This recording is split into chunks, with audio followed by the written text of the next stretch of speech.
Hello students, आज का हमारा टॉपिक है ट्रांसपोज ऑफ ए मैट्रिक्स।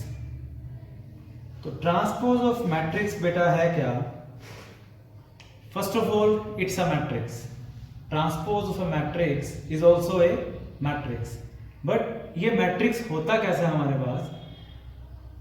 अगर हमारे पास कोई भी एक मैट्रिक्स है तो उसके अंदर रोज और कॉलम होंगे। तो अगर हम रोज और कॉलम को इंटरचेंज कर देते हैं तो जो नया वाला मैट्रिक्स हमारे पास आएगा that will be the transpose of a matrix. Suppose we have a matrix A and we interchange its rows and columns. Interchange rows and columns. तो रोज और कॉलम्स इंटरचेंज करने के बाद जो हमारे पास नया मैट्रिक्स आएगा that is denoted by A dash और A raised power small t और A रेज्ड पावर t। तो इस तरह से हम इसको डिनोट करेंगे। तो A मैट्रिक्स जो है हमारे पास उसका ट्रांसपोज करने के लिए हमें उसके रोज और कॉलम को इंटरचेंज करना पड़ेगा।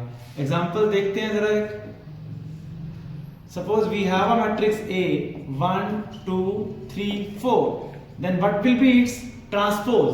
Its transpose will be A dash is equal to, इसकी रो क्या बेटा 1 2 और सेकंड रो 3 4। तो रो को कॉलम बना देना है, मतलब मींस 1 2 और 3 4। तो ये हमारे पास इसमें ये ट्रांसपोज मैट्रिक्स बन गया। अब एक और एग्जांपल देखते हैं इसमें। Suppose we have a matrix A 2 4 7 and 1 3 5। ये हमारे पास एक मैट्रिक्स है जिसका ऑर्डर कितना है 2 by 3। 2 रोज हैं एंड 3 कॉलम्स। तो बेटा इसका ट्रांसपोज हम लोग कैसे बनाएंगे देखते हैं जरा। क्या करना है, रो को कॉलम बना देना है 2 4 7 और सेकंड रो 1 3 5 है तो सेकंड कॉलम विल बी 1 3 5। तो ट्रांसपोज करने पे स्क्वायर मैट्रिक्स का जो ऑर्डर है हमारे पास वो ऑर्डर सेम रहा। लेकिन आप ये देखो कि इसके अंदर हमारे पास इसका जो ऑर्डर है वो है 2 by 3, लेकिन इसमें हमारे पास क्या आ गया 3 by 2। तो स्क्वायर मैट्रिक्स में ऑर्डर सेम रहा, लेकिन अगर रेक्टेंगुलर मैट्रिक्स है जिसके अंदर रोज और कॉलम हमारे पास सेम नहीं है उस केस में हमारे पास इसका जो ऑर्डर है वो भी चेंज हो जाएगा। बेटा हमारे पास कुछ रूल्स हैं ट्रांसपोज ऑफ मैट्रिक्स के रिगार्डिंग। जैसे फर्स्ट रूल है कि अगर हम किसी भी मैट्रिक्स का ट्रांसपोज करें और फिर से उसका ट्रांसपोज कर दें तो वो मैट्रिक्स A के इक्वल आएगा। सेकंड है हमारे पास कि अगर कोई भी टू मैट्रिसेस हम लेके उनको ऐड करके उसका ट्रांसपोज करेंगे that will be equal to sum of transpose of the individual matrices. Okay, तो this rule is applicable to subtraction also. Then third is if a matrix A is multiplied by a scalar and we take its transpose, it is equal to K into A transpose. Okay, then fourth is the reversal law, very important one, reversal law। इसमें क्या है बच्चे हमारे पास कि अगर मेरे पास A और B कोई दो मैट्रिसेस हैं और उनकी हम मल्टीप्लिकेशन कर देते हैं। मल्टीप्लिकेशन करने के बाद सपोज मैं उसका ट्रांसपोज लेता हूं ना तो वो किसके इक्वल आएगा B डैश A डैश, मतलब B मैट्रिक्स का ट्रांसपोज और A मैट्रिक्स का ट्रांसपोज और फिर उन दोनों को मल्टीप्लाई कर देंगे and this rule is known as reversal law. तो ये बेटा हमारे पास 4 रूल्स हैं। किसी भी मैट्रिक्स के ट्रांसपोज का transpose is equal to matrix itself. अगर एडिशन करते हैं ट्रांसपोज लेते हैं तो वो ट्रांसपोज करके उनकी एडिशन के इक्वल हो जाएगा। सपोज A मैट्रिक्स को किसी स्केलर से मल्टीप्लाई करके उसका ट्रांसपोज करते हैं तो वो क्या आएगा K into A transpose, and last one is the reversal law, AB dash is equal to B dash A dash. Next बेटा हम लोग ट्रांसपोज ऑफ मैट्रिक्स को यूज करके किसी भी मैट्रिक्स को हम कैटेगरीज में डिवाइड कर सकते हैं। One is the symmetric matrix, और इसके बाद जो करने जा रहे हैं हम लोग that will B skew symmetric matrix. तो सबसे पहले हम इसको सिमेट्रिक मैट्रिक्स को देखते हैं भाई ये कौन सा मैट्रिक्स है। Any square matrix A is said to be a symmetric matrix if its transpose is equal to matrix itself. Means any matrix A is symmetric matrix if and only if A dash is equal to A।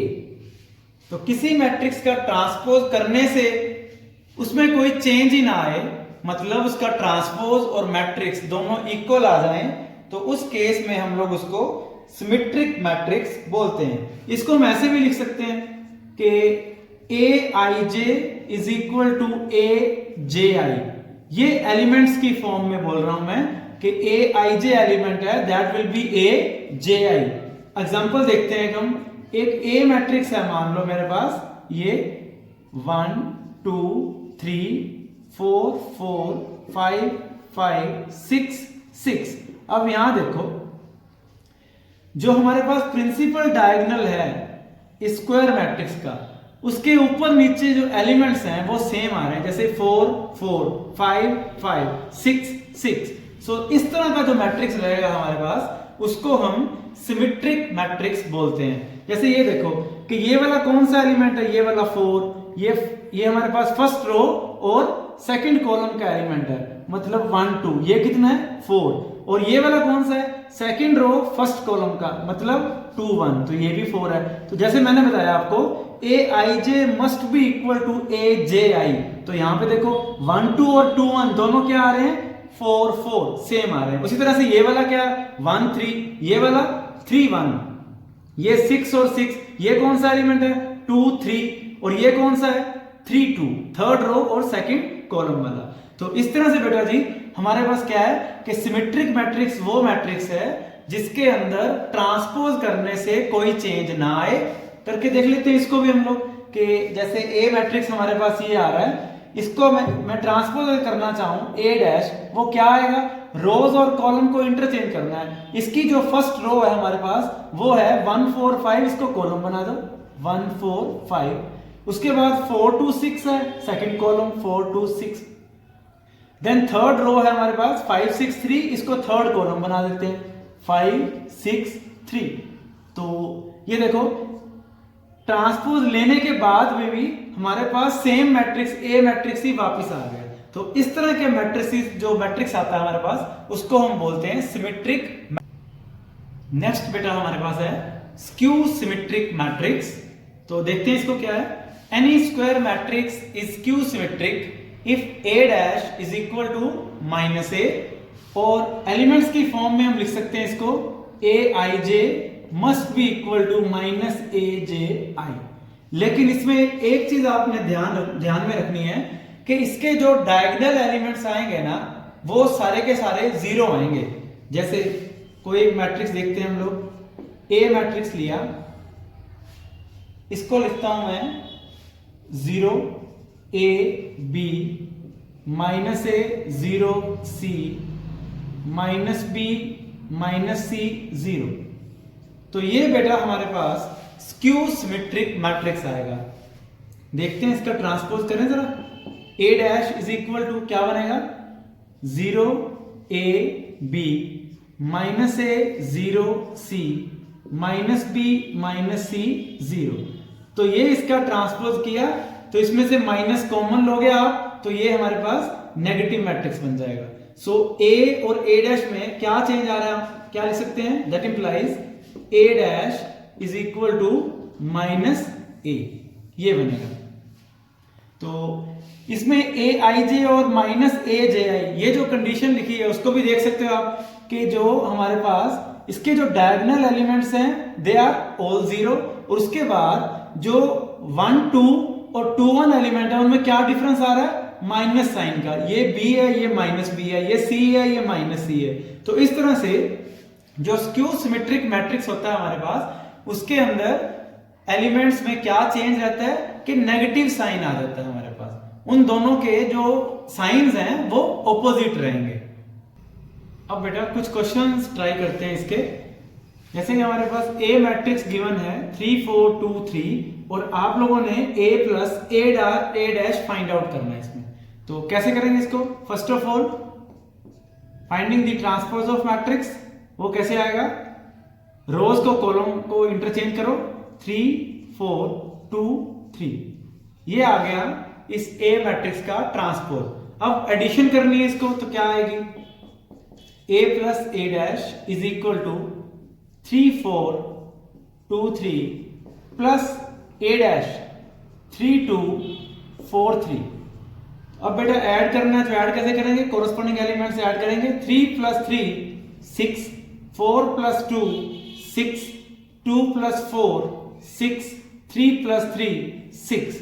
तो ये बेटा a plus a dash जो है वो matrix हमारे पास आ गया। Next question है बेटा a plus b 2 5b is equal to 6 5 2 2 and transpose is given. अगर ये दोनों मैट्रिक्स हमारे पास इक्वल हैं तो हमने a और b की वैल्यू फाइंड आउट करनी है। तो कैसे करेंगे देखते हैं जरा। a plus b 2 5b is equal to, इस मैट्रिक्स का ट्रांसपोज क्या आएगा? 6 5 2 2। अब बेटा ये दोनों मैट्रिक्स हमारे पास इक्वल आ गए, तो इसको कैसे करेंगे? By equality of matrices, by equality of matrices क्या आएगा? a plus b is equal to 6, 2 is equal to 2, 5 is equal to 5 and b is equal to 2। तो यहां से b इज इक्वल टू 2 हमारे पास आ गया, इसको इसमें पुट करेंगे तो क्या बनेगा? a plus 2 is equal to 6, that implies a is equal to 6 minus 2, so a is equal to 4। तो इस तरह से इसमें a की वैल्यू 4 और b की वैल्यू 2 आ गई हमारे पास। अब नेक्स्ट क्वेश्चन है बेटा जिसके अंदर हमारे पास ये a मैट्रिक्स एक स्क्यू सिमेट्रिक मैट्रिक्स गिवन है और हमने x की वैल्यू फाइंड आउट करनी है। अब स्क्यू सिमेट्रिक का मैंने आपको बताया कि स्क्यू सिमेट्रिक मैट्रिक्स का क्या मतलब है? If aij is equal to minus aji, तो इसमें देखते हैं क्या बनेगा। As for skew symmetric matrix aij must be equal to aji, ये हमारे पास स्क्यू सिमेट्रिक मैट्रिक्स की कंडीशन है। तो यहां देखें जरा बेटा, x जो है कौन सा एलिमेंट है? a, ये है थर्ड रो और फर्स्ट कॉलम का, तो क्या बनेगा? a31 must be equal to minus times a13। तो अब a31 कितना? x माइनस a13 कितना हमारे पास? 2। तो x की वैल्यू हमारे पास आ गई -2। नेक्स्ट क्वेश्चन है बेटा a और b मैट्रिक्स हमारे पास गिवन है और हमने ये ab dash is equal to b dash a dash जो रूल है वो वेरीफाई करना है। तो ये रूल कौन सा है? रिवर्सल। तो देखते हैं क्या क्या करेंगे इसमें। सबसे पहले a डैश निकालते हैं, मतलब ट्रांसपोज निकालते हैं। इसका क्या बनेगा? 1 2 3 -4। उसके बाद b डैश क्या आएगा? b का ट्रांसपोज क्या आएगा हमारे पास? 4 3 2 1, ये आ गया। अब बेटा हम इसमें a b निकालते हैं, मतलब a और b दोनों मैट्रिसेस जो हैं उनकी प्रोडक्ट देखते हैं। 1 2 3 -4 इनटू b मैट्रिक्स 4 3 2 1।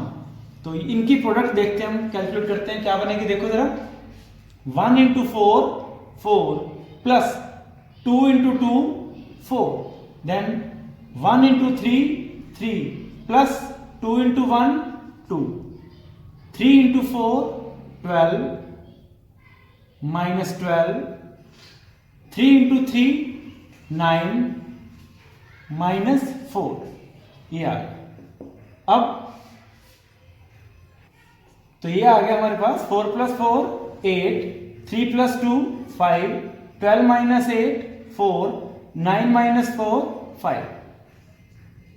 तो ये बेटा हमारे पास ए बी मैट्रिक्स आ गया। अब क्या करते हैं, इसमें ए बी का ट्रांसपोज निकाल लेते हैं। मतलब जो ए बी आ गया इसका ट्रांसपोज क्या बनेगा, ये 8 5 4 5। तो ये हमारे पास अब ए बी ट्रांसपोज आ गया जो कि लेफ्ट हैंड साइड है। अब राइट हैंड साइड में क्या करना है, हमने बी डैश और ए डैश को मल्टीप्लाई करना है। तो करते हैं इसको किस तरह से, इसको रब कर देता हूं मैं। अब बी डैश ए डैश देखते हैं, बी डैश इंटू ए डैश। तो पहले बी डैश 4 2 3 1 इंटू ए डैश 1 3 2 -4। अब बेटा इन दोनों मैट्रिसेस को मल्टीप्लाई करते हैं, क्या बनेगा 4 × 1 4 प्लस 2 × 2 4, फिर 4 × 3 12 -8। ओके, अब 3 × 1 3 प्लस 1 × 2 2 आ गया, फिर 3 × 3 9 -4। तो इसको सॉल्व करने पे क्या आ गया हमारे पास 8 5 4 5। तो यहां देखो ए बी डैश जो है उसका रिजल्ट किसके इक्वल आ गया, बी डैश ए डैश। तो यही रिवर्सल लॉ हमने वेरीफाई करना था, that A B transpose is equal to B transpose into A transpose.